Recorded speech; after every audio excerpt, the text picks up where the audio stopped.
What's going on again, football fans? And welcome to another episode of All Smoke, All 32 with Aaron Givens. Now, week two was definitely crazy. Some exciting games, some things that we did not expect to happen. Definitely what I'm starting to see a trend of is teams not being able to keep leads that they build right away.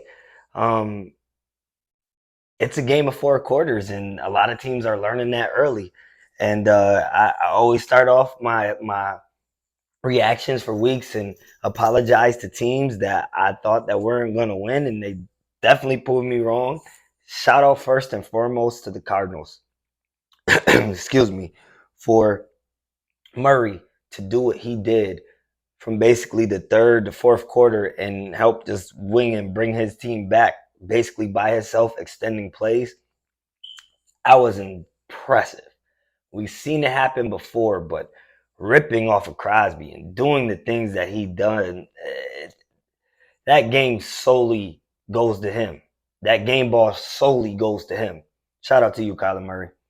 Congratulations on getting your team the first win of the season. Cowboys, this backup coming out of nowhere, doing his thing, putting the Cowboys on the map and getting their first W. Apologize to the Cowboys.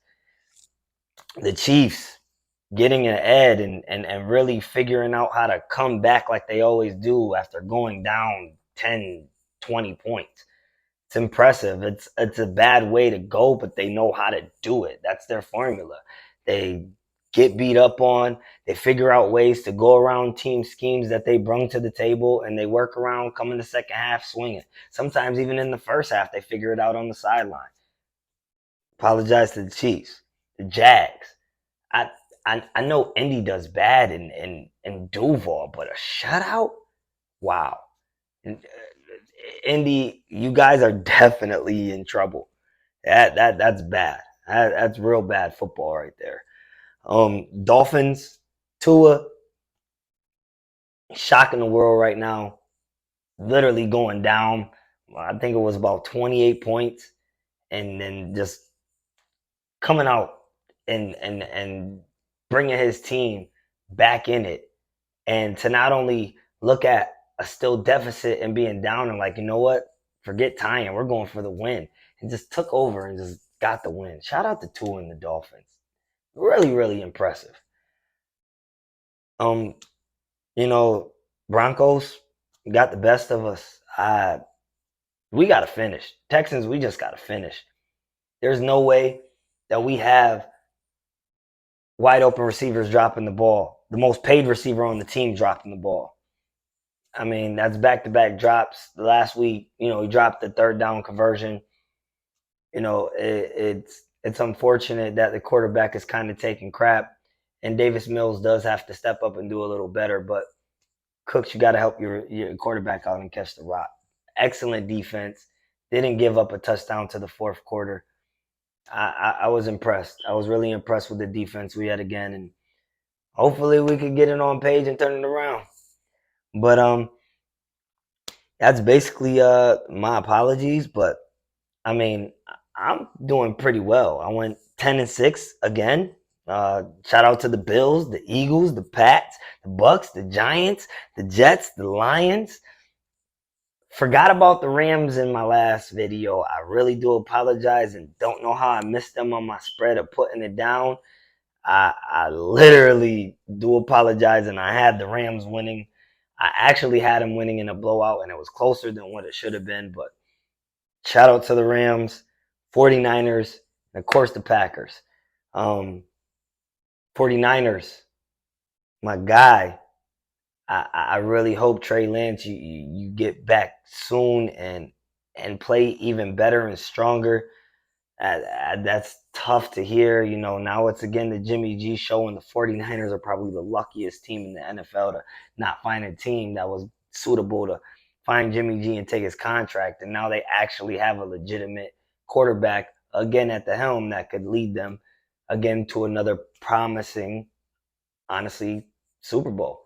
I see the 49ers honestly having a decent team, and they're not really off of too far, but looking into a young quarterback to elevate the offense, run a little bit more, and he breaks his leg. That's a tough blow. But let's get to week 3, shall we? Thursday night football. Browns taking on the Pittsburgh Steelers. Another division game. And yet another fierce rivalry, even though it's a landslide when you look at the numbers. And to really start off and look at the main thing, Clowney is out for the Browns. And that's going to be big for Cleveland to continuously put pressure on a quarterback like Trubisky. But I really feel when it bundles down to it, it's strictly coaching.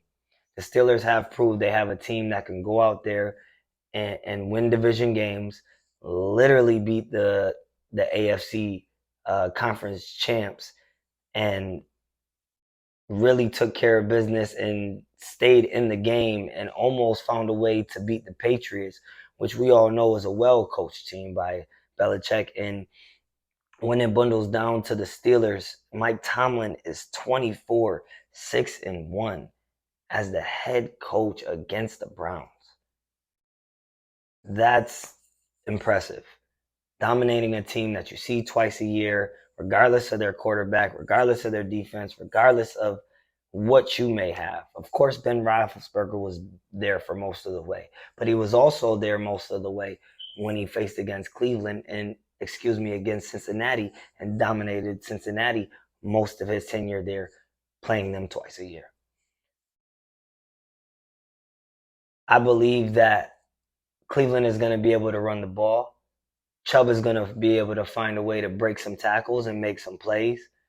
But the key factor is I understand and know the way that Tomlin moves, and he's a defensive coach, and he's going to find some schemes and ways to make sure that it shakes up Brissett, and he has to make certain decisions that he doesn't want to and throw it in those gaps where he's going to might more of so throw at least 2 picks tonight. I don't really go by numbers, but I really don't see how they have the Browns as a 5-point favorite, 5.5 favorite. The Steelers really look like the clean cut, honest team to win here, and that's what I'm going with. I have the Pittsburgh Steelers winning on the road in Thursday night football, 24-17. That's all I have for this episode of All Smoke, All 32, and I can't wait to see you for the Week 3 predictions. See ya.